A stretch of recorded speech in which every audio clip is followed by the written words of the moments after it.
Welcome everybody. Thank you very much. Today we are celebrating the Tithi Puja of Swami Vijnananda, who was one of the past presidents of Ramakrishna Mission. He was an engineer by training. He was born in 1868 and he left this abode in 1938. Today, thank you very much for making it even on a weekday, and very, very important day for us and important day for the calendar of the Ramakrishna Mission. And we are so thankful to Maharaj Udarananda ji for agreeing to give us a talk on the life and teachings of Swami Vivekananda. He will go into in great detail about the life and teachings of Swami Vivekananda. And as I mentioned to you, we'll start with the evening Arati of the Ramakrishna Mission, and which is Khandana Bhavavandana, which is which Swami Vivekananda wrote himself, and also the music was composed by Swami Vivekananda himself. So now let us start the Arati.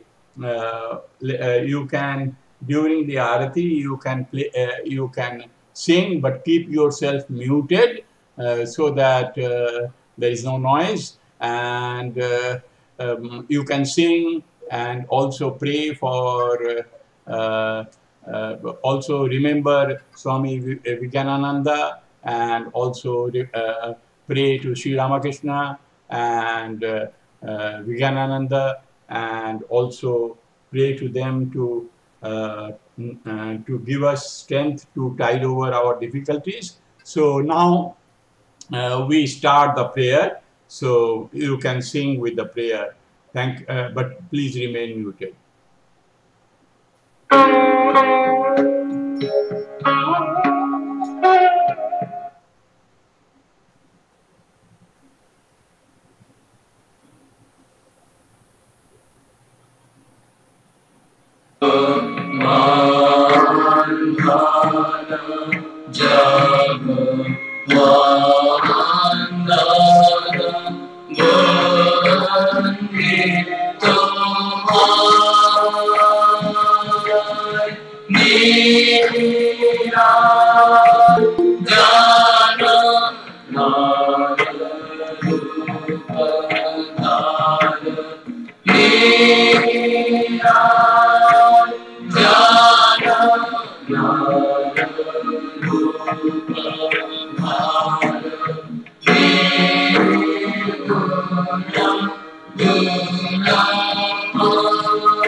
We have just ended the Arati. So after this, Swami Udarananda ji will give a comprehensive talk on the life and teachings of Swami Vivekananda ji, who was one of the past presidents of Sri Ramakrishna Order. Before he starts his lecture, let us remind you about our 2-3 important programs. One is, of course, this Sunday, Swami Pitambarananda ji, a very senior monk of the Ramakrishna Order, will speak on Sri Ramakrishna Swamiji and Vedanta and our present problems. This is at 5:30 p.m. Manila time, Philippines time, and 3:00 p.m. India time, this Sunday. So please try to attend that. And after this, there is among several lectures, was a very well-known speaker and very important monk of the Ramakrishna Order and head of the New York Center. Sarvapriyananda ji has kindly agreed to speak on 5th of December. His timing will be 7:30 p.m. Manila time, Philippines time, which will be 5:00 p.m. India time. He will be speaking on Christianity and Sri Ramakrishna, and also on the Tithi Puja of Shardama on 26th of December, which in England is a Boxing Day and the day after the Christmas. Swami Pitambarananda ji has agreed to speak on Holy Mother. So we'll have the opportunity to listen to the Holy Mother, which is once again at 5:30 p.m. Philippines time, which is 3:00 p.m. India time. So with these words, I would invite our minister in charge, Swami Udarananda ji Maharaj, to kindly tell us about the life and teachings of Swami Vivekananda. We have much to learn.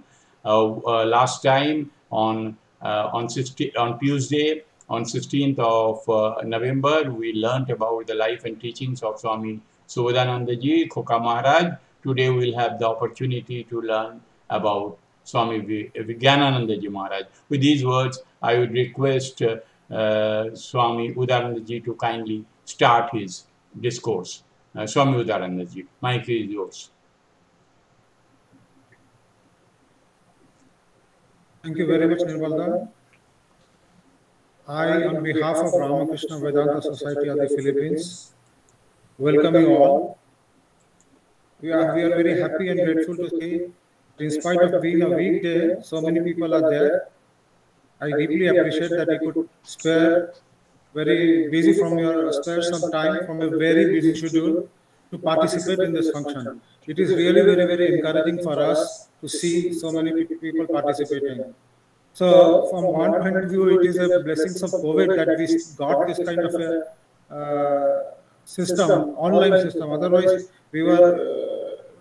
otherwise it would have been a very, very difficult to get people, because now also lockdown, we are still under lockdown. Almost in India also, I think little bit free, but Manila is still more or less under lockdown. So anyway, I will start. Whatever little I know about Vijnanandaji, I will share with you.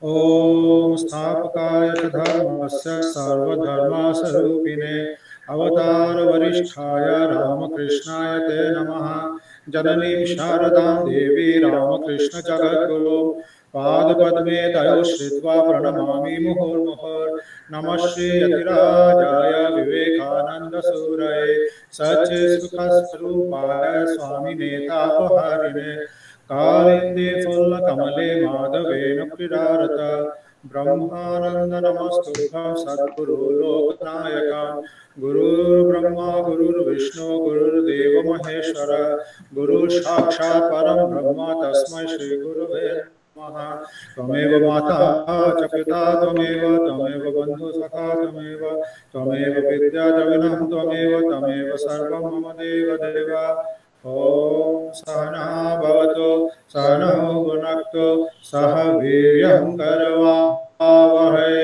Tejasvinavade Tamastu Ma Vedvisha Vahe Om Shanti Shanti Shanti Hari Om. Day before yesterday, we discussed about life of Khoka Maharaj, Swami Shobhadanandji. We called it Khoka because many people were confused. Khoka means young, either young, but definitely he was not the youngest of the all. Technically speaking, Vijnanandaji was born on 30th October 1868, and Shobhadanandji, if you remember, it was the year 67. So he was the junior most amongst all the direct disciples of Sri Ramakrishna was Swami Vijnananda. But Khoka Maharaj was called Khoka because of his childlike simplicity. It was his extraordinary quality in him which made him very, very dear to one and all who came in contact with him. So we see the life of each disciple is very different, and it is also very, very interesting to see how Sri Ramakrishna dealt with each of the devotee, each of his disciples, and made them what they are. All the deficiencies, whatever was lacking, he fulfilled it and he guided them through. Though we cannot say, because they were already purified souls. They were much powerful and much better people than what we are. So they were already purified, but whatever little was lacking, that fulfilled after they came in contact with Sri Ramakrishna. So here there are two types of relationship that we see. The relationship between Sri Ramakrishna and his Guru, and Sri Ramakrishna's relationship with his disciples. In the case of his relationship with his Guru, we find it very interesting that though they trained him in the different spiritual paths, like Bhairavi Brahmani, Totapuri and others, they were also lacking something. In that particular case, God was also lacking something. When those gurus were lacking something which was fulfilled by Sri Ramakrishna. After coming in touch with Sri Ramakrishna, whatever was little was left to be realized, which was stopping them from realization, that they got. And in case of disciples also, they were ready, they were very pure, they were very good, but still something was lacking. So Sri Ramakrishna in his divine incarnation not only fulfilled the life of the gurus who came in touch with him, he also fulfilled the life of the disciples, because the purpose of his life was to spread the message of universal unity, harmony, love and divine, faith in the divine. He very clearly declared in life that the goal of man should be realization of God, nothing else. There cannot be any other goal but to realize God. So it is that point of view. So now another point I wanted to convey today is why we need, who is Guru in our life? Because for people here, we do not understand, may not know what is the role and who is Guru. Is it different from teacher? We cannot translate Guru as teacher, because teacher is teaching you secular things, worldly things, like physics subject, mathematics, science, things like that. Whatever subjects you study to earn your living, that is teacher. The role of teacher is that. But foremost teacher in our lives are our parents. We learn, the first thing that we learn from in our life when we start learning is that is what we pick up from our own parents. So parents are our first teacher. Then the teacher that we go to schools and colleges, they teach us those materialistic things. But Guru is the one who teaches us the spiritual thing. When the spirit life about, he introduces us to the spiritual world. It is more than religion. Spiritual and religion are not the same. Spiritual is something higher. Religion is following some doctrines, rules, and regulations, and some secular follow rules. But spiritual life is when you go higher than mere all the doctrines, all the things. Then you evolve as a person. So that is the role of Guru. Now, technically speaking, who Guru is? Guru is who gives you a mantra. Mantra which has been realized as something very powerful. It may be 2 or 3 words or a sentence which you have to repeat again and again and again and again. And that is the mantra given by Guru. The one who has already realized can become a Guru only. Nobody else can become. One who has realized God only can be a suitable Guru, not anybody else. Like Thakur used to say, given Sri Ramakrishna used to give an example that a snake, suppose it is a rat snake, it takes a big rabbit. It cannot digest a rabbit because it's made of, it can eat only rats, nothing more than that, because it's not that powerful. Whereas a cobra or a python, they can instantly kill the rabbit and they can consume it, eat it also.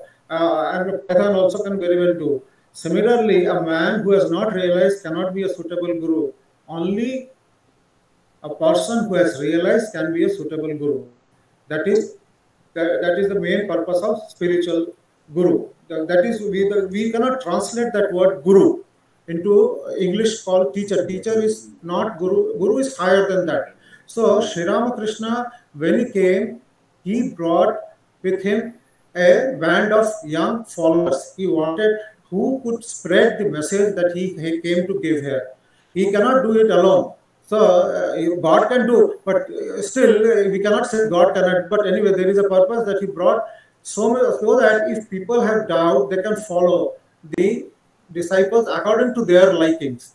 You see, each individual is different. We cannot follow a particular person. We cannot be like that. So for each type, I think there are 16 disciples or 16 different categories, and each represented a unique nature, and which anybody suitable. You may for some people, Subodhananji was more appealing to some. Raja Maharaj, Swami Brahmananji can be more appealing, but that gives you a lot of choice. You can choose, and then this is also an assurance that anybody is fit, because Sri Ramakrishna blessed in householder devotee who is supposed to be considered worst sinner, Girish Chandra Ghosh. Girish Chandra Ghosh says, if I had known, I would come in contact and with Sri Ramakrishna and get redemption just like this, I would have committed many more sins. You see, that is the faith. That is how Sri Ramakrishna gives us assurance that God is graceful to one and all. Nobody he will not deny blessings to anybody. Whatever quality of man you are, man or woman you are, God will always bless you. God is always forgiving and God is always loving. That is the nature of God. So, coming down to life of Swami Vijnananandji. Vijnananandji, technically speaking, is one of the most qualified person who followed Sri Ramakrishna. He was engineer of that time. He passed the examination of engineering, which is called licentiate in civil engineering. So that kind of a qualification was very rare, and that also during the British time. His father also was a British government servant, so he had to travel a lot. Swami Vijnananandji was earlier known as Hari Prasanna Chattopadhyay. He was born in Etawah, but brought up in Belgaria, which is very near to Dakshineshwar in Kolkata.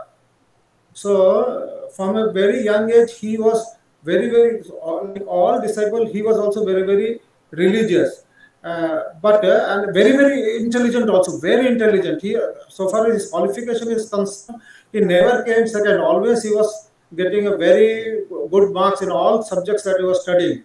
So when they were studying in Pune, this engineering, one boy, one of his friends, there is very interesting incident that I would like to share is, while he was studying engineering, it was said the person who will come first and second will get a government job.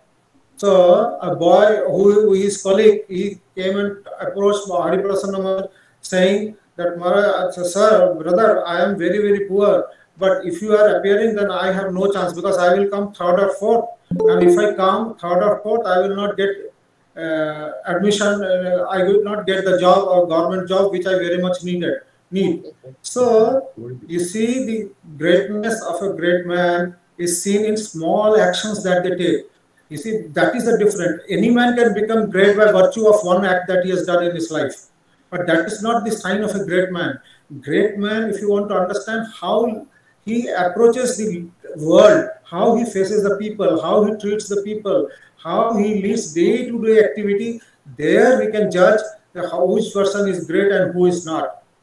Doing something very dazzling and something very great, anybody can become famous, but that is not the criteria of a great man. So Hari Prasanna Chattopadhyay, as he was known then, Vigyananand ji decided not to appear the examination that year, and he did not appear. And next year he appeared. He did not come first because he had some confrontation with some professor, but definitely he came second and he got a job, a government job, which he was seeking. So many people may think why he was interested in, first of all, why he is interested in getting a job and study so hard, whereas all others renounce the world. But you see, Vigyananand ji was very different. First of all, he wanted to ensure that his mother have some sufficient money, because he was eldest of 6 brothers and sisters, 4 brothers and 2 sisters. So mother and father died while he was working in Afghanistan. He was posted in Afghanistan, he died. So mother was a widow and all alone, staying with 5 brothers and sisters of his.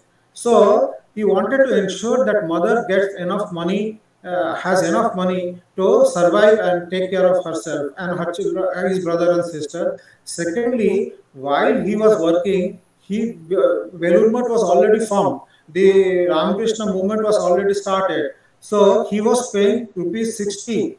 At that time, he was paying monthly contribution was rupees 60 to the Alam Bazar Math, his brother disciple, and Math, especially Swamiji told, please continue the job because we are very poor, we do not have any money, you are our only source of sustenance. So Vigyananand ji very gladly agreed, and his purpose was not to earn money, but to serve the monastery as well as his own mother. So that was the very, very unique character of Swami Vigyananand ji. He had a very intense sense of responsibility, and he was very, very austere and introvert. While he was working in such a big department, he was not mixing with people or any other thing. Whatever work was to be done, he was doing it because he was a civil engineer. He has passed the examination of civil engineering. Whatever work was there, he was doing it very sincerely, and he was having no contact with the people. So absolutely no contact. He was confined to himself, doing his own cooking and not spending money on himself. He was only using the money for bare minimum needs.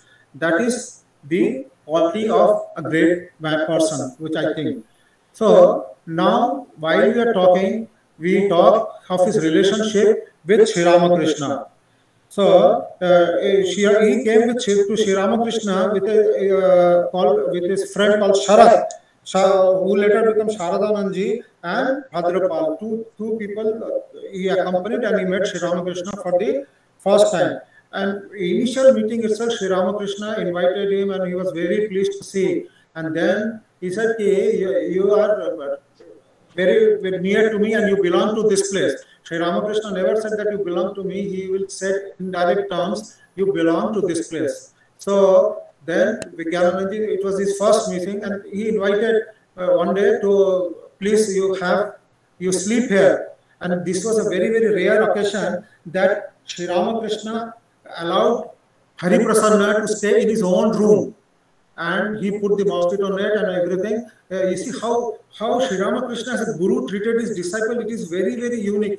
If it is very interesting to discuss all disciples, if you start put it in one place, you will see how a teacher teaches his student, how he comes down to the level of the student and lifts him up. It is a lesson to be learned. It is not an easy thing. You see, we treat everybody, a mother treats, they say the mother treats everybody individually. Somebody likes very spicy food, somebody likes very boiled food, somebody likes fried food. So she may have 3 or 4 children, but she knows what the children needs. And according to their needs and likes and dislikes, she will give. Similarly, a guru should know what the student needs. So when Vigyananandji came, he invited him to sleep in his room. And while he wanted to sleep, when he went to sleep in the night, he saw in the night, Sri Ramakrishna never sleeps. He was clapping, and roaming around his bed. So that is how the first time a spiritual power was transferred from the Guru to the Shishya. He had a very intense feeling which he could not explain. But he said, whole night I could not sleep because Sri Ramakrishna hardly slept. In his 12 years of sadhana, it is said a sadhaka cannot sleep. Whole day he will speak Hari, Hari, Hari. He will clap Hari and Hari. So his Totapuri also demonstrated him one day. What roti pakana, in India it is called chapati. To make chapati, we do like this bread, handmade bread. So he thought we are doing only making chapatis and calling the Hari. But later on, that was his policy, that policy of Totapuri that he could not understand. Later on, when he realized, then the fulfillment came into his life. So Vigyananandji, while he was coming back to Vigyananandji, he was sleeping in his room, but he could not sleep because whole night Sri Ramakrishna was clapping and chanting something which he could not understand. But in the process, something got transferred into him. That was the first experience. Then Sri Ramakrishna loved these disciples so much that he will call them every time to call. Suddenly we see that Vigyananandji is not coming to his Dakshineshwar anymore. So from his friend Sharad, he said, why don't you go and ask why he's not coming? So, and if you please invite him to come, ask him to come. So he goes and Sharad Maharaj brings Vigyananandji Hari Prasanna to Sri Ramakrishna. So Sri Ramakrishna said, why you are not coming here? You belong to this place. Why is it that you are not coming?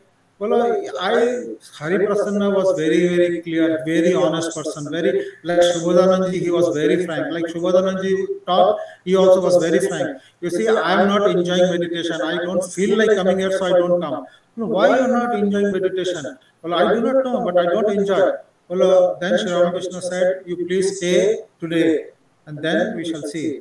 So when he stayed overnight, he called him and wrote something. Well, please take out your tongue, and he wrote a mantra on that and stroked his chest 2-3 times, and then suddenly he was deep into meditation. Hari Prasanna felt that he's going deeper, deep into meditation. He lost all his outer consciousness. And then after a long time, he regained his consciousness. He saw that Sri Ramakrishna is again stroking his chest just like that. Well, now, then Sri Ramakrishna assured him, now you will never have to worry about meditation. You will do it very naturally and very regularly and very fully.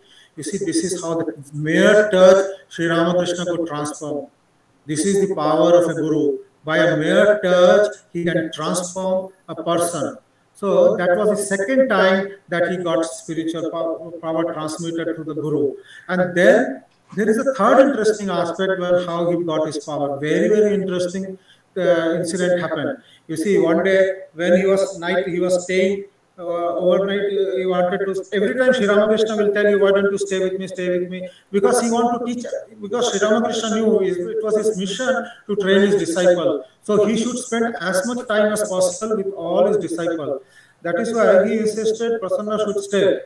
Prasanna, if you see in his picture, he was a very strong, stout, bold man, and he was going to wrestling. In India, wrestling is very important. Wrestling is now done in all pad and other thing, but earlier Indian wrestling system was different. Sharad Maharaj, Raja Maharaj, Swamiji, they were all going to this wrestling club, doing wrestling. They were all into these exercises. So Vigyananandji was very strong and very powerful.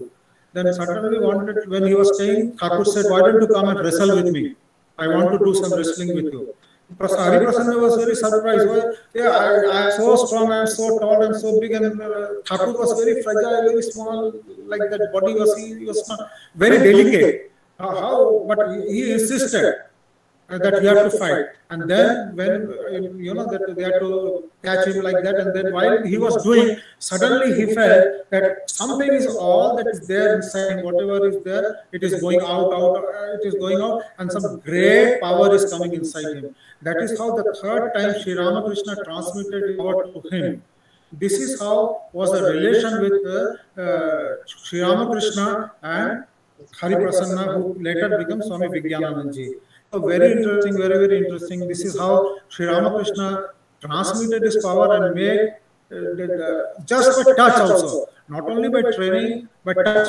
Another thing is, Sri Ramakrishna led by example. Sri Ramakrishna is to say, if I do not do what I say, people will not follow me. People will not accept.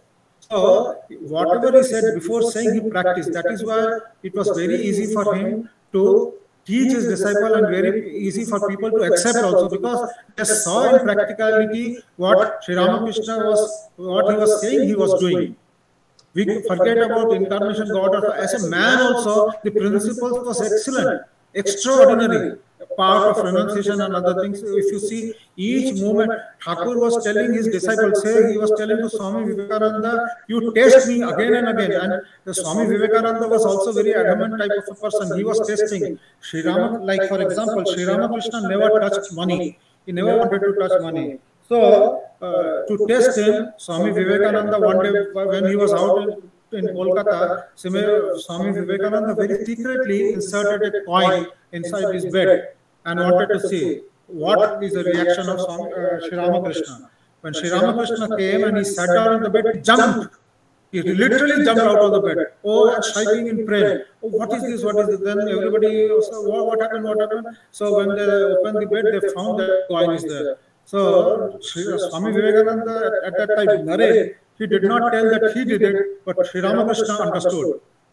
And then when he was alone with Sri Ramakrishna, Thakur told him, yes, you have done right. You must check Guru day and night. Then only have faith in Guru. So this was the lessons that how he treated Naren, how he very wonderful. It cannot be discussed in half an hour or 40 minutes. This is very short time to tell all these stories. But I am trying to tell you as much as possible within this short time. So when later on we will discuss about other disciples, we will elaborate this subject between Guru and Shishya relationship. That is master and disciple. We can call it master and disciple relationship. So Vijnananandji, this is how he got connected with Ramakrishna. Now the question is, what was his relation? How his mother saw this relationship? It is very interesting to know. So one day while he was talking to Sri Ramakrishna, while he was with Sri Ramakrishna, when he came back home, it was very late. Very late. Mother got very angry. Where were you all day and night? Where are you coming now? You see, usually all parents are very anxious where their sons and daughters are. They want that they should come back before evening and sunset and other things. So, similarly, the mother of the Vijnananandji also was very worried. Where are you? Then he said, I was with Sri Ramakrishna. She busted into anger. All more angry she got. What? That mad Brahmin, he has deranged the brain of 350 boys. We do not know where she got the statistics, but she said literally like this. She has deranged the brain of 350 boys, that he is a mad person, he is a deranged person himself, and those whosoever is coming in contact with him also is deranged, becomes deranged. So this is very interesting, because he was called Pagla Brahmin. Actually in Bengali he was called a madman. Because of his eccentric behavior, moving around like this, he was not aware of where the clothes are on or not there. So many things. Because people could not understand his spiritual nature, his madness. It was intoxicated with God consciousness all the time. So his behavior was not normal according to normal people. But those who came into contact with him, they realized how great he was. But from outside, superficially, if you saw, he looked like more or less maybe a madman, right? But very hard to decide. But Vijnananandji then later says, indeed, he had deranged our mind. That is why, and that mind is still deranged. It can never be repaired, and I can never become right. So this is how he gave a reminiscences. Yes, it is like that. So this is his relationship with Sri Ramakrishna. That was what we were discussing. That this is his relationship. He met Sri Ramakrishna like this, and this is how Sri Ramakrishna gave power, transmitted power, and gave him initiation and prepared him for spiritual life. Now coming to relationship with Swami Vivekananda.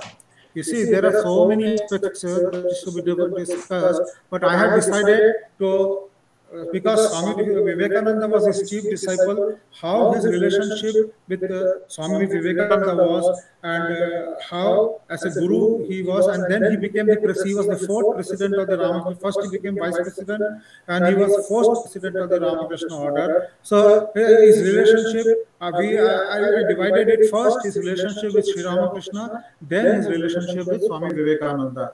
You see, Swami Vivekananda used to say, Swamiji used to say that one of my boy in training has been an executive engineer in charge of district. That means a very big position here in India. He gave it up like a straw. He was very, very proud of Vijnananandji. You see, while talking to his American devotees, he said like that, you know, one of my boys in training has been an executive engineer. He's describing about Vijnananandji. You see, he was in a very high government position, because as I told you earlier, he passed the examination with flying colors and he came second. He would have come first, but he argued with one of the professors who gave him a lesser marks. But even then, he became second and he got a government job, which is very, very high and very difficult to get, because it was British India.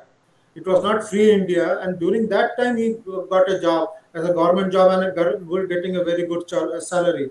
But he left that job to join the monastery to become a pauper. And believe it or not, the person who was earning so much of money, he never wanted to touch money after he joined. He could hardly, like his master, ever touch money. So Swamiji was very, very proud of him, very, very proud that he has done so much of work.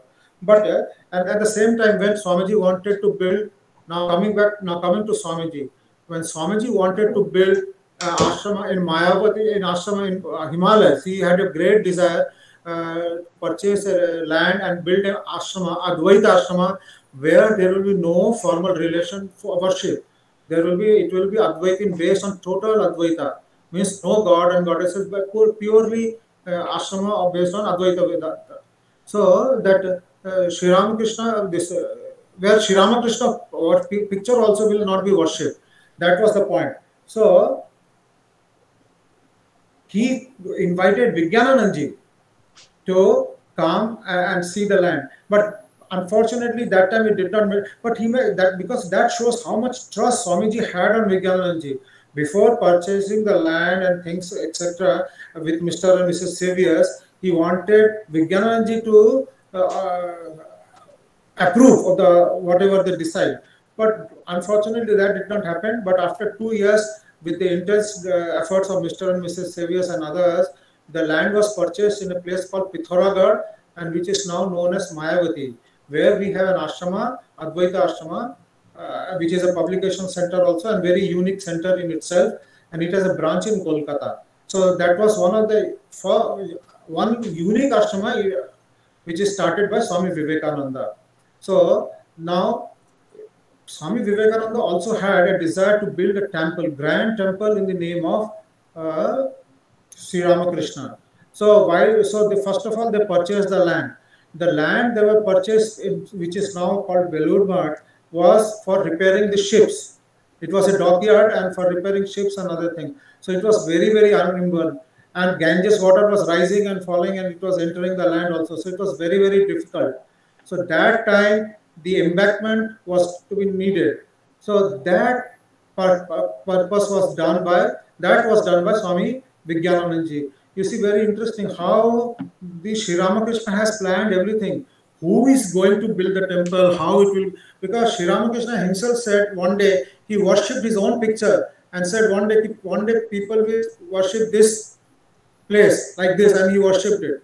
So he knew that one day a temple will come, and then he told Naren, I will go wherever you take me, put me, I will be there. So Naren had brought him, Swami Vivekananda had brought him to Belur Math and put him there. So then he wanted to build a big temple. And he asked Swami Vijnananandji, because he was a civil engineer. You see, of all engineering, he has done only civil engineering. The very purpose for which it was utilized in full. Whatever his qualification and these things were there, it was utilized in full, because they wanted a big temple, and with the instruction, the temple was planned to have a unifying feature from all major religion, church, mosque, and temple. You see, it is still considered one of the most unique temples in India. Very, very unique temple, and all thanks to desire of Swami Vivekananda, wish of Swami Vivekananda, which was fulfilled by Swami Vijnananandji. And he consulted with one European architect, and together they proposed a land. So here one very interesting thing happened. One day, while Swamiji was going through the budget, expenditure as he was going through, Swamiji used to get angry very fast. And when he will get angry, where people will fear and they will run away in fear. That was how Swami Vivekananda was. And very few people could come when he was angry. So while he was looking into the expenses, he saw that all the money has already been spent. He was very furious. I am speaking day and night in America. I had to give so many lectures that foam is coming out of my mouth. I'm exhausted. I'm tired. I'm so upset. And then I bring the people, after speaking for hours and hours, people give me some money, and which I have brought, and you have overspent it. You see, they could not give any explanation. Raja Maharaj was there and Vijnananandji was there, and he was in anger. He was shouting. So all ran, and he scolded Raja Maharaj also. So, and Vijnananandji also ran away. But nobody could explain. You see, naturally there is an over budget. Every time we also do some calculation, we may go wrong. Nobody can give an exact expenditure. So it is not possible. And especially the land in Belur was so bad, because there were so many uneven land, water surfaces were there, and water was entering from Ganges. Naturally, it needed, for embankment itself, so much of money was necessary. So Swamiji was very furious, and he scolded Raja Maharaj, because Raja Maharaj was supposed to be in charge of everything. So then, after the scolding, Swamiji realized that he had made a mistake. He should not have shouted. They are brother disciple, and Raja Maharaj was supposed to be considered a spiritual son of Sri Ramakrishna. The Manasaputra he was called, Thakur Manasaputra. So and he was also called Raja Maharaj, means the king. So he went and he said, "I'm so sorry," and both embraced each other and started crying. This is how Swamiji, please forgive me. Raja said, no, you are Swamiji, why you are asking for? That is the relationship between brother disciple. And then they also assured Vijnananandji everything is okay, then he will take care of the expenses. This is one incident. Second incident is, while he was working for embankment in the river, it was very hot, very, very hot. So Vijnananandji, it was also because he was a very stout and fat, he was feeling very, very hot while he was working. So Swamiji was drinking some syrup, very sweet, something like that. He was drinking. So whatever, he drank everything, and some leftover was there, and he sent it to Vijnananandji. When he saw, he got very upset. You see, he has Naren has no love and affection for his brother disciple. He has given this much leftover syrup to me, cold drinks to me, and he has drank it all. But anyway, Swamiji has given, so he drank it. Believe it or not, he himself narrates it later on that all his tiredness, everything was going to be taking few drops itself. It was not. This is how the touch or association with great man helps. We see so many experiences in these miracles, but we never talk or highlight these miracles. But this is one incident when Vijnananandji himself says, this was something very unique. He gave me a few drops of syrup, and that which I drank, and all my tiredness, thirst, everything was quenched, and I was so happy. So then he went to Swamiji and said, you see, thank you, this is something very great. So that is it. Another incident that happened is, one day Swamiji was talking, started this and said that you will not be accepted. Your teacher, whatever you are saying, your socialism, this and that, religious this. He got furious. You see, Raja, what this fellow is telling? he says that my teachings, whatever, very coldly he said, Swami Vigyanananda is telling Swami Vivekananda that whatever you are teaching, the teachings that you are giving, nobody is going to follow in India. Then Swamiji became very angry. Then Raja Mara pacified him. Baba, he is a young boy, he doesn't know, please forgive him, please forgive him. This is how they had. But it is not that they were angry with each other. The love and affection was also there, and this kind of fight was also there. That this is not misunderstanding. This is all it was resolved. If any misunderstanding ever came up, it was resolved with love. So this was the relationship of Vigyananandji with Swami Vivekananda, and it was the relationship with Swami Sri Ramakrishna. So now we come to, as we know that he has already constructed the temple of Belur Math, and during the lifetime of Swamiji, it could not be consecrated, because there was lack of fund and there was no money, so it was shelved. So after 20 years, the temple was built and consecrated, and that was one of the last thing that Swami Vigyananandji did is that it was on 14 January 1938. Imagine, Swamiji left his mortal coil in 1902, and this temple was performed, dedication of the temple and consecration was marble image of Sri Ram. The temple that we see today, that was done in 14 January 1938. So many years after that. But that time 50,000 people attended that consecration ceremony. 50,000 people attended that consecration ceremony, and that from since then hundreds and thousands of people are visiting Belur Math every day, and everybody, it has become one of the very important tourist spot, though it is a spiritual hub, but for the secular people it has also become a spiritual what should I say, historical place to visit. Everybody, all tourist buses, it is a tourist place also. It has been earmarked as a tourist. In various places in Kolkata, tourist buses are coming also to Belur Math too, because the temple is so unique. The place is so unique. It contains the temple of Brahmanandji, it contains the temple of Ma Sharada, and it contains the temple of Swami Vivekananda. So that place is, and the temple is very, very unique. To talk about the architecture itself will take 2 or 3 classes. It is so beautiful, so much unique. And I think a PowerPoint presentation needs to be given to show the temple of Sri Ramakrishna. So the temple was constructed and consecrated and designed by Swamiji, envisioned by Swamiji, completed by Swami Vigyananandji, because he was civil engineer. So he was also consulted for many buildings in Kashi Seva Ashram also, in Varanasi also. He was consulted and he was giving consultation to everybody. And now coming to another point, somehow he did not like to stay in Belur Math. Even after becoming president, vice president, or president, he did not like to stay in Belur Math. He chose Allahabad. He established a math called Allahabad in a place called Mutiganj. The ashrama is still there, and now when today Vigyananandji Sthiti Puja is there, it is mostly celebrated in a very grand manner in Belgoria, where he was brought up in Kolkata, and one in Allahabad, Mutiganj, and of course in Belur Math. And we also, other centers are also celebrating the birth anniversary of Swami Vigyananandji, but in a grander way it is celebrated in Belgoria and Kolkata, and all the sadhus are invited. It is a real celebration to see presence of so many monks at one place and all chanting and meditating and doing something. It is really very something to watch. Mutiganj, where he spent his last days and he did his last, also it is celebrated in a very grand way and very good way. So now we discuss his relationship with this. Now I wanted to say something very funny about him. The funny thing is that how simple he was.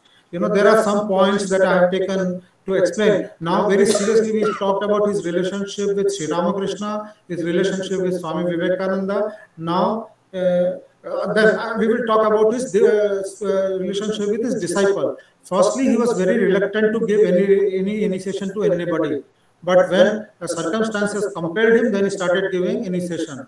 one day he saw that a few disciples came from Odisha after they brought some fruits and other things and they offered. But they were very, very poor. Then he said, how did you manage? Well, we had to borrow money. And then he became very, very angry. You see, I am a guru. I am here to give spiritual initiation. Guru, you should not bring, though I do not need any offering. You don't have to.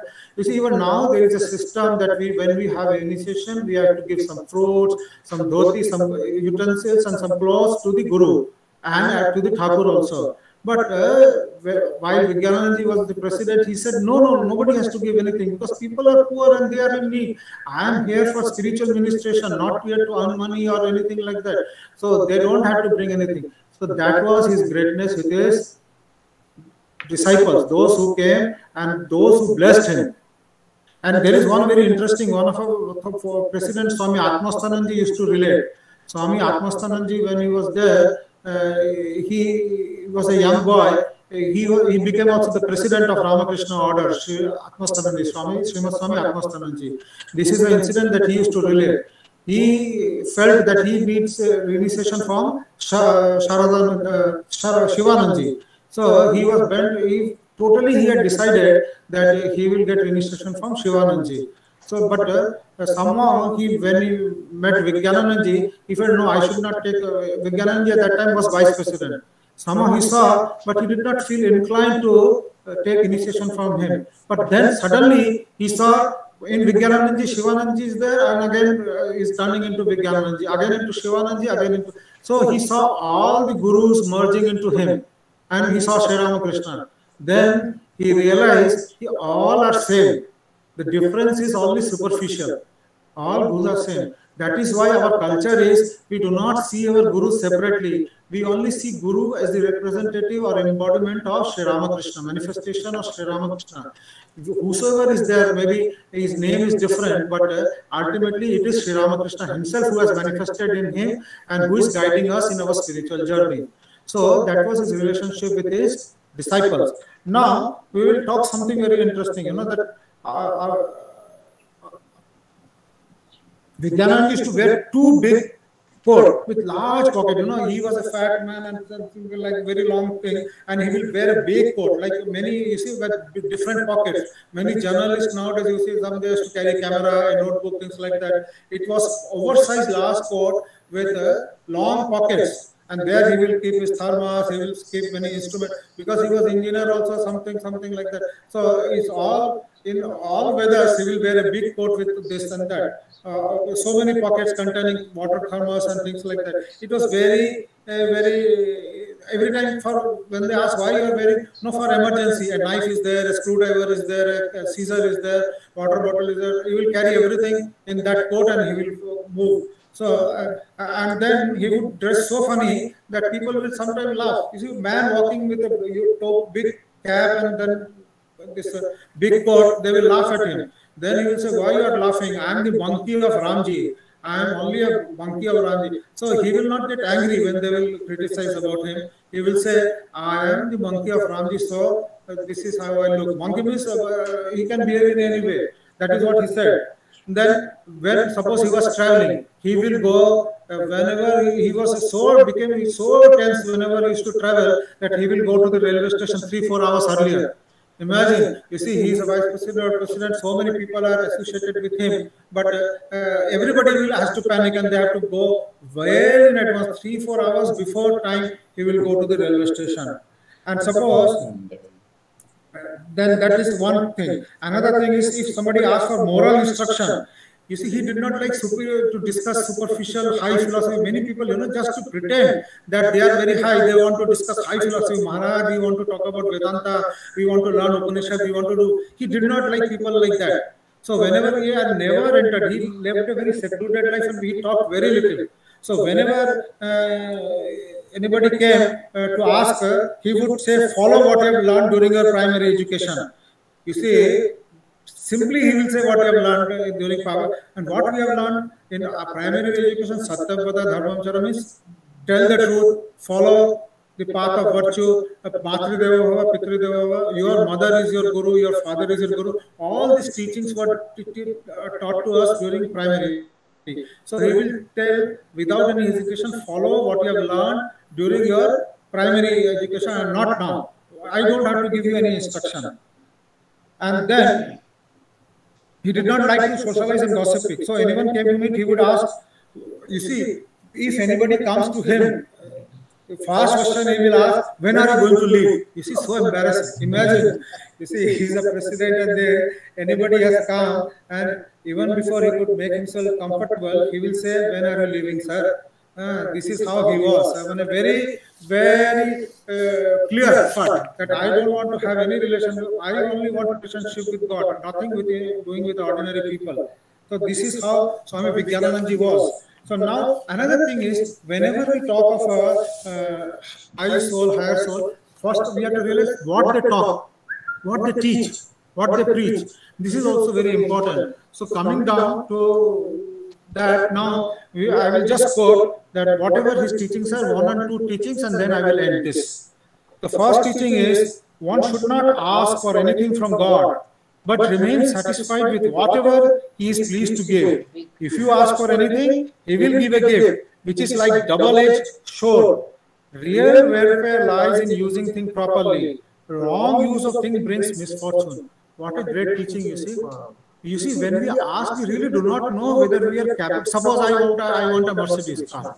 God, I want a Mercedes car. God, I want a Mercedes car. Okay, God grants your gift. But do you have enough money for petrol? You see, repair charges, even tire cost will cost thousands of pesos. You see, how will you afford? Are you capable of doing that? Simply having a desire is not enough. So then he says, do not ask for God. God will give you what you deserve and what you really need. That is I felt that it is a very important teaching. We should not ask God for this and that, because we do not know whether that will do a good or not, and what is the purpose of that particular thing in our life. God alone knows, like a parent alone knows what is good for his children. Children do not know. They may ask for something, no, I want a video game, I want a video game. But parent knows that this is the time for study. If video game is device, his mind will be distracted. It will do him more harm than good. So God also knows what we really need and what we should have and what we should not have. Then second teaching I will go. I will just quoting, I am reading out the teaching and talking to you. Whatever situation one may be in, one can to some degree serve the motherland, serve the common people, and above all serve God. You cannot say that I am poor, I am incapable, I cannot do this. You see, if you are as a human being, it is your duty to serve the society, serve your parents, serve the motherland. In the land, you have to do something for the country also. Where you cannot say my country, and do nothing for it. You expect that government will do everything for you or the country will do everything for you. It is your duty also to do something for the country. You see, what kind of from a monk such an advice is coming. The devotion and dedication for the motherland. Also it is there. Desha Bhakti means what we call the devotion for the land. It should be there. You should serve your parents, you should serve the society, you should serve your family, you should serve the motherland and serve God also. Go to temple, do some, if you don't have money, do some physical service, but do something for God, do something for people, do something for everybody. Don't say that I cannot, I will not. Do something. That is what he says. It is not I am saying, I am only reading this out. And then third one, always have the good of the universe at hand. Let this become a part of your daily prayer. You see, always pray for goodness. Don't condemn and criticize. The world is like this, world is like that, pandemic is there. So you see, those negativity is not going to help you. Criticizing the world, criticizing some institution, criticizing the government, criticizing some people, it is not really going to help you or anybody. Think of good of everybody and pray for them. That is what he says. Think positive and think that, you see, somebody said, Maharaj, so many political things are going on, the economy is falling. Well, it is not your duty to see where the economy is going and what is falling and what is rising.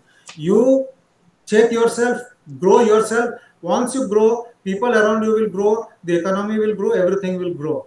That is how he said. He never used to discourage, like people talking about, that is why he discouraged people to meet him or come to him. Then, third one reason for decadence of our country is that in the name of religion, people put forward harmful theories as a result of which people lose their faith in religion itself. How profound is this?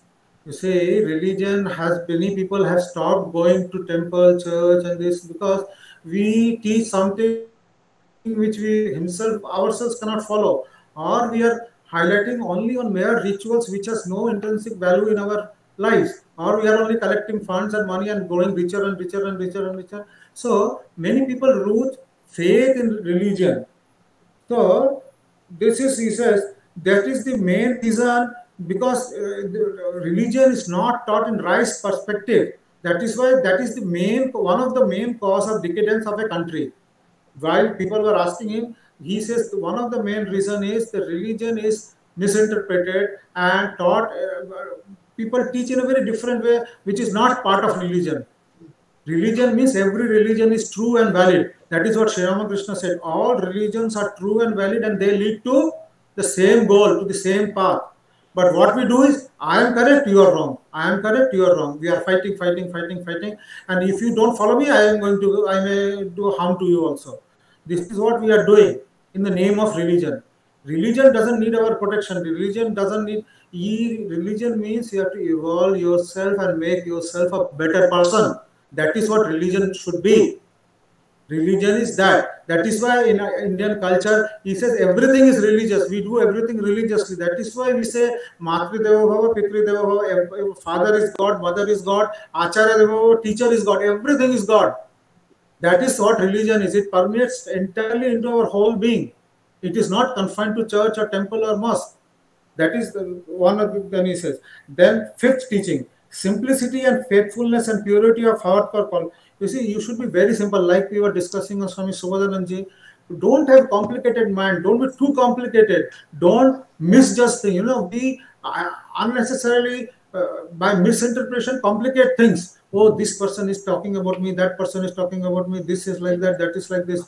So instead of solving the situation, it becomes more and more complicated. And not only negativity fills in our heart, we reflect that negativity outside, and people also get negative towards us, and it enhances negativity into negativity, more negativity. So he says simplicity, faith, have faith, be pure. Be pure means do something very honest. Utterly, you should be very, very, very honest and have faith that God will resolve all the problem. Have faith in God. He will do it. It is His duty to do everything for you. He will do. But provided you have faith. And how God, many people say, when God is not doing anything, we have to cry for help. You see, mother, Thakur used to give example. Suppose a child is playing, mother will not pay attention to the child because he is playing and he is engaging himself. But when he wants mother, he throws all the toys, everything, and nothing can console him except the lap of his mother. He will cry. Then mother will rush and pick him up, and then he will stop. Similarly, as long as we are enjoying this world with this car, this luxury, this phone, the internet, the Facebook, God will not come to help us. When we feel that all this cannot give us full and final satisfaction, then we throw everything, and then we are ready for God. Then God will come up and pick us up. That is what he says. Have faith. God is there to protect you. God is there to love you. Because he is programmed to do that. He cannot do anything otherwise. God has to love you. God will love you. And God only can protect you. And He will protect you. That is His duty. So he says, have that faith. So now, today, I think we have already talked too much. I will conclude. I am very sorry if I have taken more time. I thank you all for participating. I thank especially Elsie and Arlene. You are my source of inspiration. I am very, very happy that you are there. I thank you once again, all of you, for taking time and participating in this program. In spite of being a weekday, we are whole day after whole day of working, you are still participating. So very careful, thankful to you. I am thankful to Carlo also, Enrico also, Sita Babu, everybody. My special thanks to all of you. With this I end, and I will now request Nirmalji to please take over. Thank you. Thank you, everybody. Thank you. Thank you, Chandraji. Chandraji is very busy during the weekdays. Today she is attending. I am very, very thankful to her. Thank you very much. It is very inspirational to see you all, because now in pandemic, at least we are physically all alone in the center. So when I see so many people participating, it is really very, very inspiring. So thank you, Chandraji, very much for participating today. Thank you. I hope you may make it on Sunday also, and make it on the day that Swami Sarvapriyanand is also speaking. He is a I am very ordinary speaker. He is a very speaker of an extraordinary caliber, and you will really enjoy. So with these words, I will thank, and I will ask Mr. Nirmal Ganguly to kindly request Mr. Nirmal to take over. Thank you very much, every one of you, once again. Thank you very much, Maharaj Ji, for your such profound discourse, and also apprising us about very important tenets or very important principles of the teaching of Swami Vivekananda. And one very important thing that might have really impressed all our minds, that basics are the most important. So we need to remind ourselves of the basics all the time.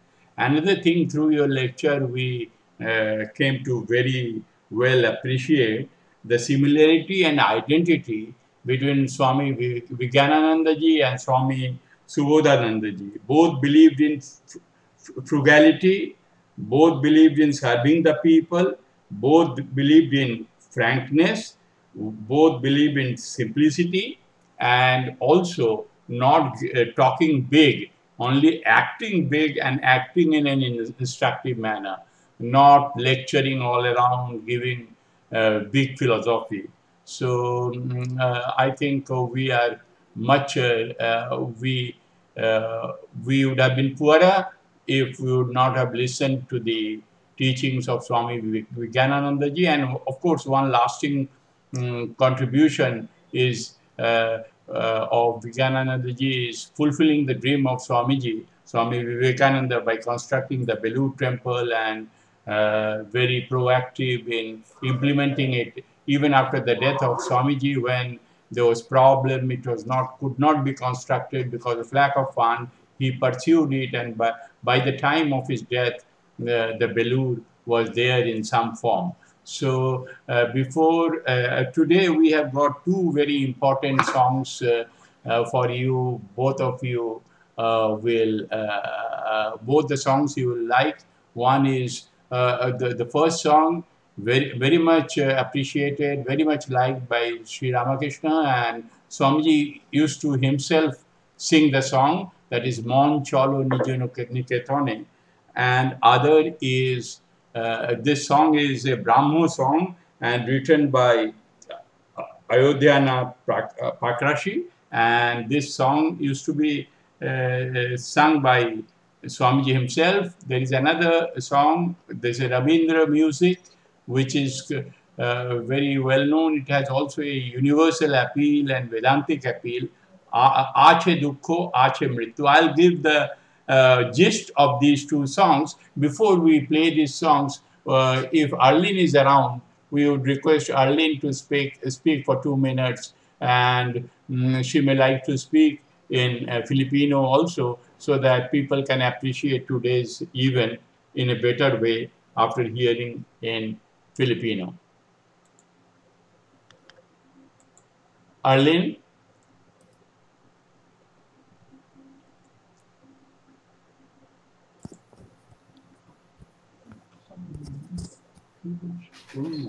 Hello, good evening, everyone. Maharaj, I would like to take this opportunity to thank you, Maharaj, for the 2 days, last Tuesday and today's discourse, Maharaj.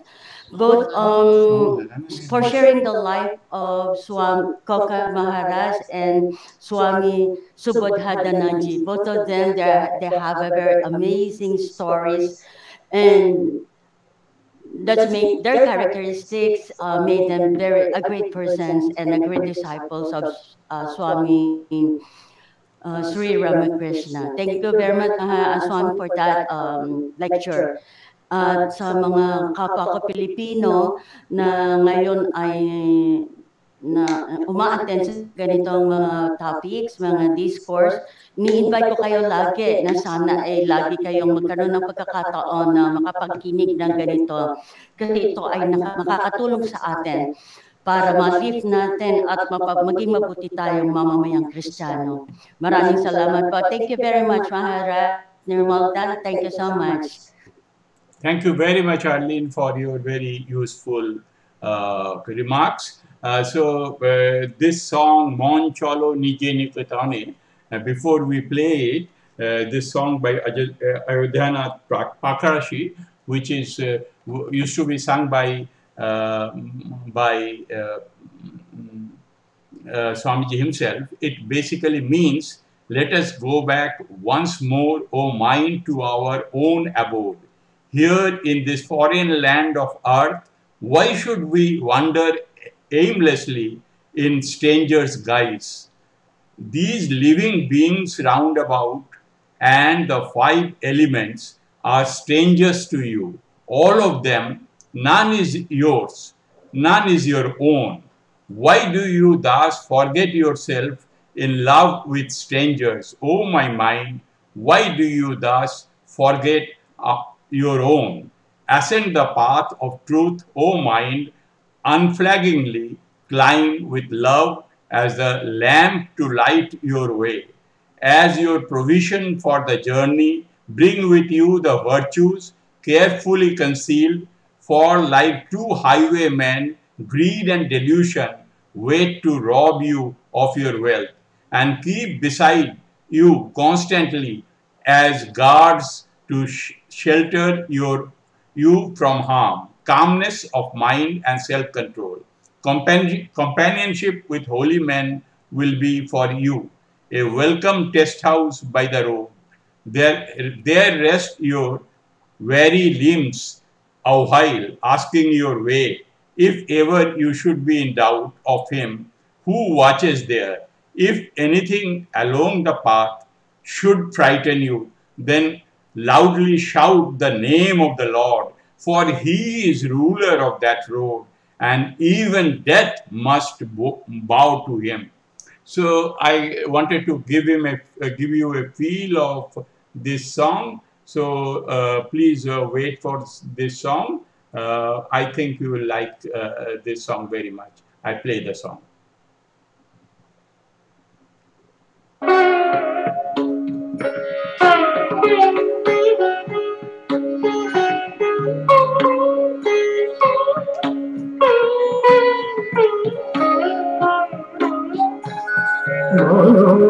चलो निज निकेतने मनो चलो निज निकेतने সংসার বিদেশে বিদেশিরা দেশে ভ্রমণ কেন আকারণে মনো চলো নিজ নিকেতনে মনো চলো নিজ নিকেতনে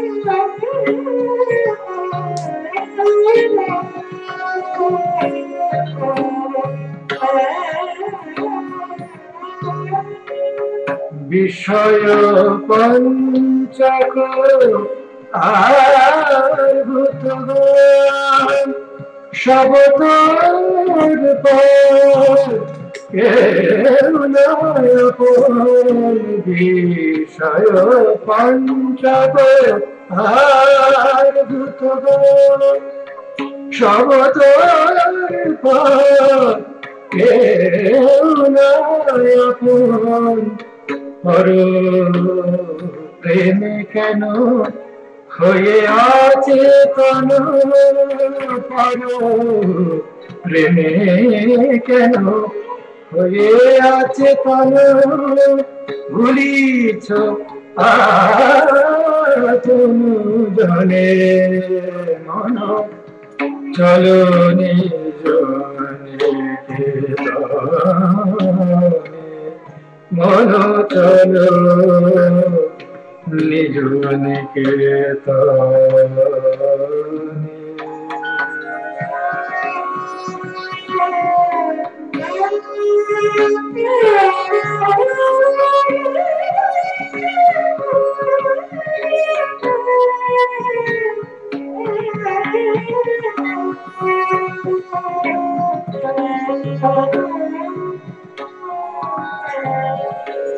সত্য পথে মন করো আরোহণ, প্রেমের আলো জ্বালিয়ে চলো অনুক্ষণ।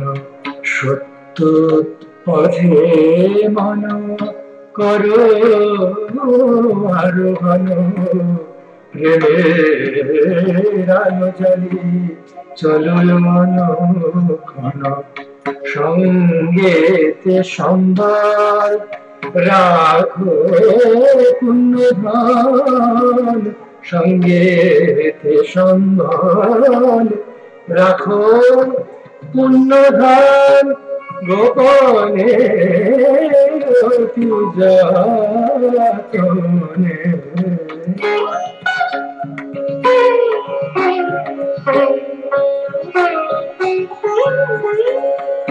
লোভ মোহ আদি পথের সুগম, পথিকের করে সর্বস্ব মোশন।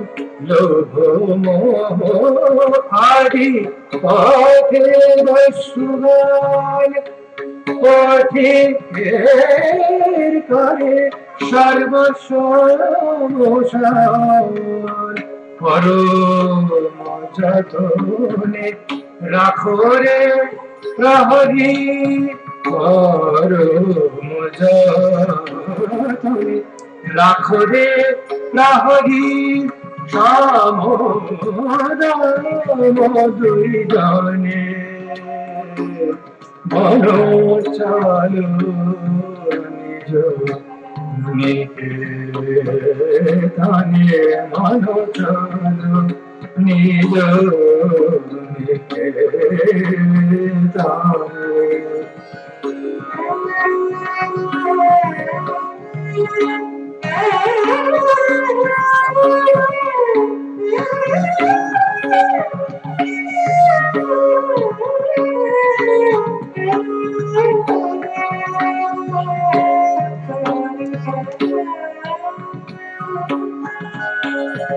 সাধু সঙ্গ নামে আছে পান্থধাম, শান্ত হলে তথায় করিও বিশ্রাম।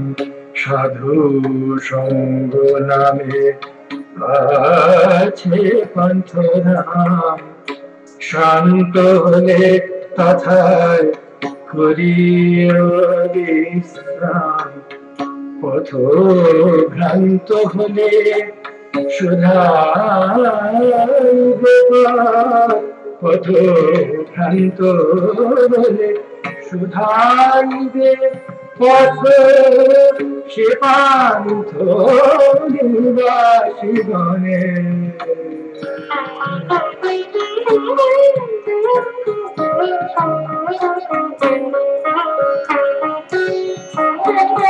যদি দেখো পথে ভয়েরই আকার, প্রাণে পরে দিও দোহাই রাজা। যদি দেখো পথে ভয়েরই আকার, প্রাণে পরে দিও দোহাই রাজার। সে পথে রাজার প্রবল প্রতাপ, সে পথে রাজার প্রবল প্রতাপ। সমন ডরে যার শুনে মন চলো নিজ নিকেতনে। মন চলো নিজ নিকেতনে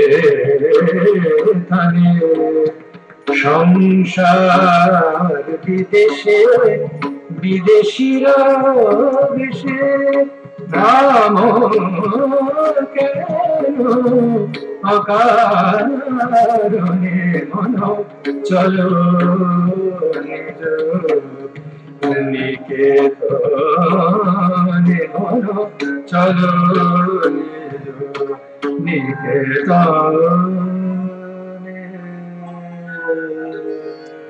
What a beautiful song. This song has been sung by Kripakaranandaji Maharaj, who is a very well-known singer, well-known monk, and also he is a medical doctor having highest medical training. He is a professional medical doctor belonging to the Ramakrishna order, and he had a brilliant academic career. Always he has been the top. He has been a top ranking student in his school, college, university, medical college, etc. We come to another song which is equally profound. Ache Dukho, Ache Mrityu. It is by. I want to say one. Yes, yes. I would like to say something. 1 second. Please, please. Actually, I want to say you may not understand the lyric, but my request to you is this song is very, very profound. This is very good. Maybe you will not realize it now because naturally the language is different. But my request to you is whosoever is present, the next song that we are going to play, just close your eyes and remove all the thoughts of the world. No thoughts. Don't think of anything. This is 4-5 minute song, and the program will end after that. So after that, you can do all the activities that you want, mental or physical. Just for 5 minutes or 4 minutes, forget the world and try to listen to the songs or the music. If you may not understand the lyric, but music, it will ring in your ears, and that will have an effect. So my request to you is, as the song is played, the meaning is already being conveyed by Nirmanda, or he will convey the meaning again also for your benefit, what the song is all about and who has sung it, the details. But please meditate. Meditate means close your eyes and try to hear the song, forgetting everything. Once you start doing this, slowly, meditation will become a part of your nature, and once it becomes parts of your nature, everything that you do, every action that you do will automatically improve. It will help you. So with this word, I will just ask, I'm sorry that I interpreted, but I felt because actually we are playing Bengali song, it sounds very odd. That why many leave the session also thinking that it is a language that I do not understand. Maybe it is a language that you do not understand, but music is universal and it will have the effect. Have faith in that. So please close your eyes and hear the music. Thank you very much, Nirmanda. Please, sorry to interrupt. Please continue. Thank you very much, Maharajji, for your very useful insights and guidance.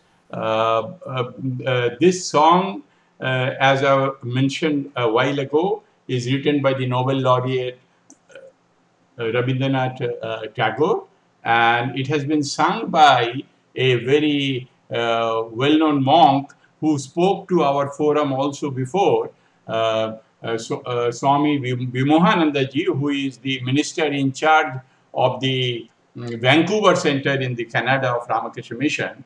So the gist of this song is, there exists pain, exists death, the ache of separation burns one, and yet reigns peace, prevails happiness in eternity, flows the ceaseless life stream, beams the sun, the moon, the stars. Spring arrives in the forest in varied hues, waves ebb, they rise again. There is no destruction, no trace of misery. My heart desires rest at the feet of that completeness. So please wait for the song. I'll play that song. As Maharajji told you, you will definitely enjoy the song. Please give me a minute to approach the song.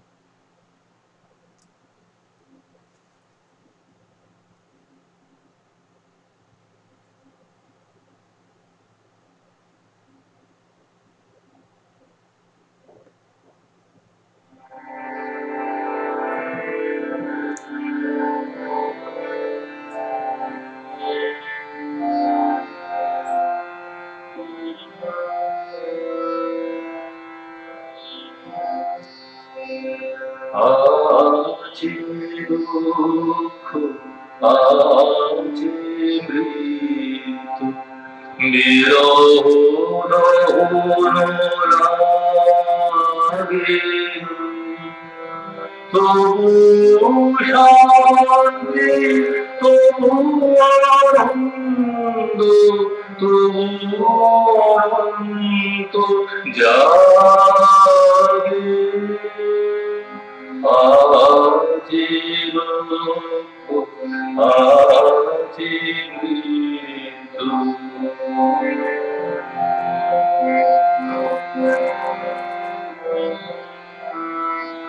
তবু প্রাণিত হাসে সূর্য চন্দ্র তারা বসন্ত নিকুঞ্জে আসে বিচিত্র রাগে আজি দুঃখ আজি মৃত্যু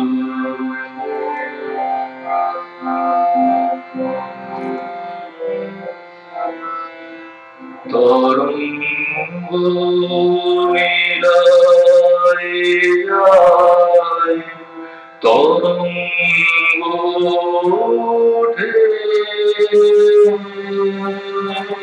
কুসুম ঝরিয়া পড়ে কুসুম ওঠে তরঙ্গ মিলায় যায় তরঙ্গ ওঠে কুসুম ঝরিয়া পড়ে কুসুম ওঠে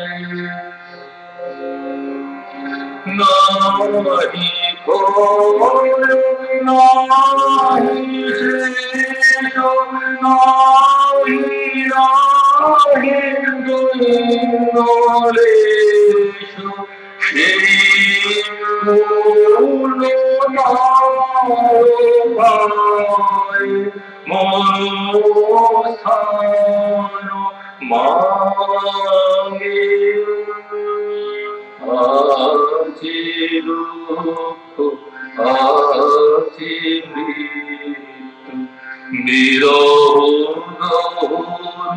লাগে তবু শান্তি তবু আনন্দ তবু অনন্ত জাগে আজি দুঃখ আজি মৃত্যু বিরহ লাগে